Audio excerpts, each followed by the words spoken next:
નમસ્કાર મિત્રો, વિડીયોમાં તમારું સ્વાગત છે। જી હા મિત્રો, અત્યારે હાલ મોટા અને દુઃખદ સમાચાર સામે આવી રહ્યા છે। તો મિત્રો, સમાચારમાં વાત કરીએ તો જેડીયુના વરિષ્ઠ નેતા રાજીવ રંજન સિંહનું નિધન થયું છે। જેડીયુના નેતા નીરજ કુમારે આ જાણકારી આપી છે। જાણવામાં આવી રહ્યું છે કે રાજીવ નિરંજન સિંહ દિલ્હીની મેક્સ હોસ્પિટલમાં અંતિમ શ્વાસ લીધા હતા।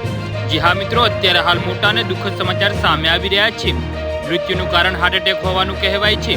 મુખ્યમંત્રી નીતિશ કુમાર સહિત જેડીયુના ઘણા નેતાઓ રાજીવ રંજન સિંહના નિધન પર શોક વ્યક્ત કર્યો છે। મુખ્યમંત્રી નીતિશ કુમાર રાજીવ રંજનના નિધનને પાર્ટી માટે નુકસાન ગણાવ્યું છે। તે જ સમયે સ્પીકર નંદન કિશોર યાદવે પણ રાજીવ રંજન સિંહના નિધન પર શોક વ્યક્ત કર્યો છે।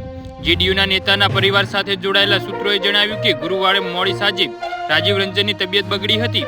જી હા મિત્રો, અત્યારે હાલ દુઃખદ સમાચાર સામે આવી રહ્યા છે। આ પછી તેને હોસ્પિટલમાં દાખલ કરવામાં આવ્યા હતા, જ્યાં તબીબોએ તેમને મૃત જાહેર કર્યા હતા। કહેવામાં આવી રહ્યું છે કે તેમને હાર્ટ એટેક આવ્યો હતો। જી હા મિત્રો, તો આના વિશે તમારું શું કહેવું છે તો નીચે કોમેન્ટ બોક્સમાં જરૂરથી જણાવજો અને મારી યુટ્યુબ ચેનલને સબસ્ક્રાઇબ કરવાનું ભૂલતા નહીં। ધન્યવાદ।